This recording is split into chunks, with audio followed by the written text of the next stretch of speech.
Ahlan wa sahlan, selamat datang di Istana Kebijaksanaan wahai para santri sekalian.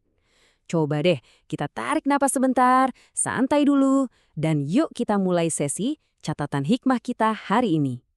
Nah, buat buka pembahasan kali ini, saya punya satu pertanyaan yang jujur aja kayaknya dekat banget sama keseharian kita. Pernah nggak sih kalian berdebat soal agama? Atau mungkin ngelihat orang lain debat yang saking panasnya, wah, sampai rasanya ubun-ubun mendidih dan pengen banget ngelempar sandal. Kalau pernah, tenang aja, kalian nggak sendirian kok. Kadang tuh kita emang terlalu gampang terjebak sama teks dan aturan yang kaku, sampai-sampai kita lupa sama esensi kebijaksanaan itu sendiri. Makanya, di pembahasan kali ini kita bakal bedah topik yang seru banget. Logika hikmah menengahi perdebatan kaku lewat analogi sederhana. Kita seolah-olah lagi bikin kelas khusus nih, buat ngelihat gimana sih perdebatan hukum dan agama yang kaku banget, baik di kalangan orang awam maupun ulama, sebenarnya bisa diselesaikan dengan sangat elegan. Senjatanya? Bukan adu urat leher pastinya, tapi lewat humor dan logika sederhana ala sosok legendaris kita, Abu Nawas. Oke, langsung aja kita masuk ke bagian pertama, hakikat ma'rifat dan syariat. Di sini kita bakal lihat gimana cara menjembatani spiritualitas dengan hukum. Yuk kita bedah kasus pertama kita. Jadi ada seorang ulama ahli ma'rifat bernama Syekh Maruf. Beliau ini ngerasa level spiritualnya udah tinggi banget. Sampai-sampai, ya, dia ngerasa nggak perlu lagi buat sholat. Waktu datang ke Baghdad, dengan penuh kebanggaan dia bilang kalau aturan dasar atau syariat itu udah nggak berlaku buat dia. Nah, perhatiin deh gimana cara Abu Nawas meruntuhkan klaim ini. Abu Nawas nggak pakai dalil kitab yang rumit-rumit loh, dia pakai logika Sokratik yang tajam banget. Pas sang Syekh bilang kalau dia ibarat orang yang udah kenyang secara spiritual jadi nggak perlu sholat, Abu Nawas dengan santai nunjuk perut buncit sang Syekh. Terus dia nanya gini, "Loh, kalau Anda memang sudah kenyang, kenapa tadi pagi masih sarapan di rumah wali kota? Kenah banget kan?" Maksudnya, sang Syekh rupanya masih tunduk sama aturan fisik duniawi. Jadi ya, sangat gak masuk akal kalau dia malah ngabaikan aturan spiritual. Terus, pas saya itu nyoba ngeles pakai argumen puitis, bilang kalau Tuhan ada di dalam hatinya, Abu Nawas dengan jenaka langsung bales. "Wah, kalau gitu, tolong buka dada Anda dong, saya pengen sowan ke dalam sebentar." Logika sesederhana itu benar-benar langsung runtuhin arogansi sang Syekh. Dari cerita tadi, poin krusial yang bisa kita ambil tuh ini. Spiritualitas sejati atau ma'rifat sama sekali nggak bikin ibadah seperti sholat jadi kedaluarsa. Malah sebaliknya kan, ma'rifat itu justru bikin sholat jadi lebih hidup. Bukan lagi sekedar kewajibannya memberatkan, tapi murni karena rasa cinta. Logikanya gini, mereka yang benar-benar kenal sama Tuhan justru bakal ngerasa malu kalau nggak menghadapnya. Orang yang berhenti beribadah cuma karena ngerasa udah sampai puncak, seringkali sebenarnya dia baru sampai pada egonya sendiri. Lanjut ya, kita masuk ke bagian kedua, logika penengah perdebatan fikih. Mari kita lihat gimana logika bisa jadi penengah yang adil di tengah perbedaan.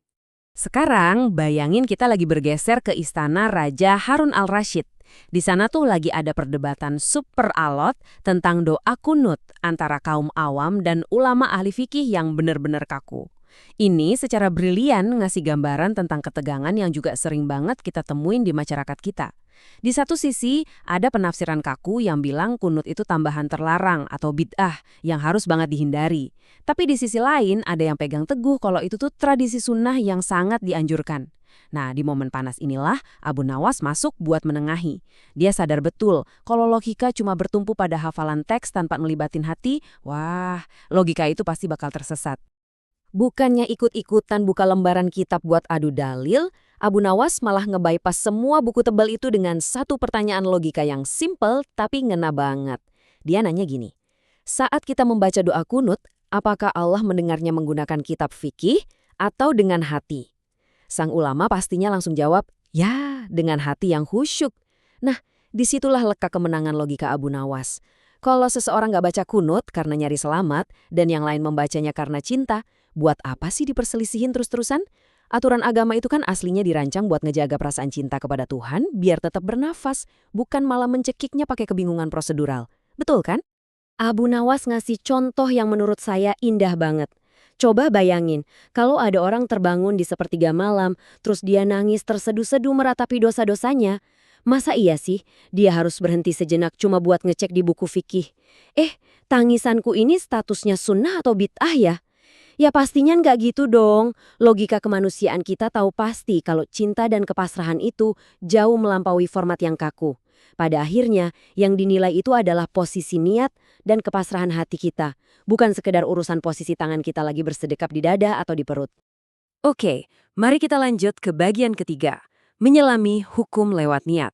Di sini kita bakal membedah batas antara judi dan sedekah. Di bagian ini, Raja ngasih tantangan baru ke Abu Nawas tentang perjudian, yang ibaratnya berkedok sedekah. Kan ada tuh yang mikir kalau judi bisa jadi halal asalkan niatnya baik. Misalnya, oh hasilnya buat amal kok. Nah, buat ngejawab menteri so pinter yang bawa ide ini, Abu Nawas sudah nyiapin jebakan logis yang brilian banget. Dia tiba-tiba ngeluarin kartu dan ngajak menteri itu berjudi saat itu juga.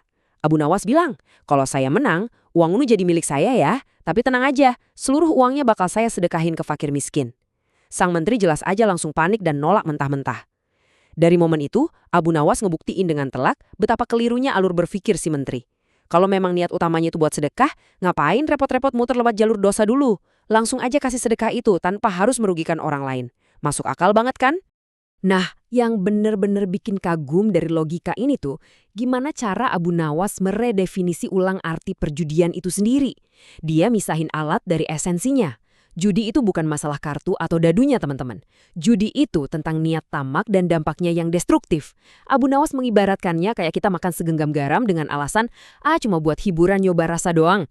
Awalnya mungkin kerasa kayak permainan biasa, seru, tapi pada akhirnya garam itu bakal ngebakar lidah, nyakitin tenggorokan, dan ngerusak perut kita. Judi itu kebalikannya dari bekerja, dia cuma bisa hidup dengan cara memangsa kehancuran orang lain. Dan biar nggak ada lagi yang bingung, Abu Nawas narik garis perbedaan yang tegas banget di sini. Kalau kalian lempar dadu cuma buat nentuin siapa nih yang kebagian tugas cuci piring hari ini, ya itu jelas bukan judi dong. Itu cuma undian biasa yang adil dan malah seru-seruan aja. Sama kayak kalau kalian main catur buat ngasah otak, itu kan olahraga akal yang sehat. Tapi begitu kalian pakai dadu atau kartu buat ngerampas harta tetangga demi keuntungan pribadi yang merusak, nah disitulah letak haramnya. Sekali lagi, logika niat inilah yang jadi pembeda utamanya. Dan sekarang kita masuk ke babak paling seru. Bagian keempat, menyatukan umat. Kita bakal lihat gimana caranya menciptakan kedamaian lewat tawa. Coba bayangin situasi ini ya. Ada sebuah pesantren di Baghdad yang nyaris aja berubah jadi arena tawuran antara dua kelompok besar. Wah, ketegangannya udah sampai ubun-ubun. Di satu sisi, ada kelompok santri yang sangat kental dengan tradisi tahlilan yang panjang. Di sisi seberang, ada kelompok santri yang pengennya langsung aja doa singkat tanpa tambahan tradisi. Ini peci udah siap dijadiin peluru, dan sandal bener-bener udah nyaris beterbangan di udara. Raja Harun sampai panik luar biasa mikirin potensi kekacauan sipil ini. Dan bisa ditebak, sekali lagi Abu Nawas dipanggil buat menengahi orang-orang yang lagi sama-sama ngerasa paling bener ini. Begitu sampai di lokasi, Abu Nawas itu nggak langsung marah-marah atau gelar kitab hadis buat ceramah loh. Dia malah langsung ngelucutin amarah kerumunan itu pakai satu pertanyaan lantang yang menghentak tapi benar-benar menyatukan. Dia teriak gini, siapa di antara kalian yang yakin banget pengen masuk surga? Ya jelas saja, kedua kubu itu secara serentak dan super yakin jawab mau. Dengan ngarahin mereka ke satu tujuan agung yang sama ini, Abu Nawas sukses bikin perdebatan soal fasilitas dan embel-embel tata cara mendadak kerasa jadi hal yang remeh banget. Logikanya, kalau surganya aja belum ada di genggaman kita, buat apa kita ribut-ribut soal fasilitas kamarnya? Buat benar-benar ngunci pemahaman mereka, Abu Nawas melakukan semacam eksperimen yang ilmiah tapi juga spiritual. Dia bawa 2 teko berisi air putih nih. Nah, ke kelompok yang pro tahlilan, dia suruh mereka bacain doa tradisional yang panjang, lengkap dengan segala tata caranya ke teko pertama. Terus, ke kelompok lawannya, dia minta mereka buat baca doa pendek yang tegas dan langsung ke teko kedua. Setelah selesai, dia suruh semua orang di situ buat mencicipi dan meminum air dari kedua teko tersebut. Dan sampailah kita pada punchline dari logikanya. Waktu mereka minum, air dari teko tahlilan itu nggak mendadak berubah rasanya jadi manis. Dan air dari teko kubu sebelahnya juga nggak tiba-tiba jadi asin. Rasanya benar-benar persis sama, segar, tawar, dan penuh berkah. Kenapa coba? Karena doa mereka. Nggak peduli gimana pun bentuk kemasannya atau seberapa panjang pendeknya, sama-sama menembus langit dan mencapai tujuan ilahiyah yang sama. Berkahnya itu ya persis sama. Pas masih ada beberapa santri keras kepala yang nyoba-nyoba ngeyel, Abu Nawas langsung keluarin trik pamungkasnya. Dia ngancam bakal bikin aturan baru. Mulai besok, kedua kubu wajib sholat 41 rakaat, tanpa witir. Sontak aja, kedua kubu yang tadinya musuhan hebat mendadak bersatu padu, buat nolak bareng-bareng ide konyol Abu Nawas ini. Dia berhasil banget nyatuin mereka lewat tawa dan penolakan bersama terhadap sebuah kebodohan. Ini ngebuktiin banget kalau beda itu bukan berarti harus saling bertengkar, dan berdoa itu nggak berarti harus sama persis bentuknya. Kisah ini pun ditutup dengan sangat hangat. Kubu-kubu yang tadinya udah siap saling pukul, akhirnya malah duduk berdampingan. Mereka saling bagi dan tukaran makanan tradisional masing-masing. Ini ngebuktiin kalau logika yang jernih, kalau udah dipadukan sama perut yang kenyang, itu selalu ampuh buat menaklukkan fanatisme sekaku apapun. Menjadi benar itu emang penting. Tapi menjaga kedamaian hati sesama saudara, wah itu jauh lebih bernilai harganya.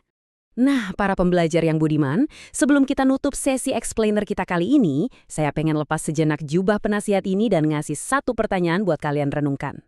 Berkaca dari logika brilian Abu Nawas tadi, kalau kita semua tahu bahwa ketulusan niat dan doa-doa kita itu pada akhirnya terbang dan bermuara di satu tempat agung yang sama persis, kenapa sih di keseharian kita masih sering banget ngebuang energi berharga cuma buat berantem ngeributin kemasannya?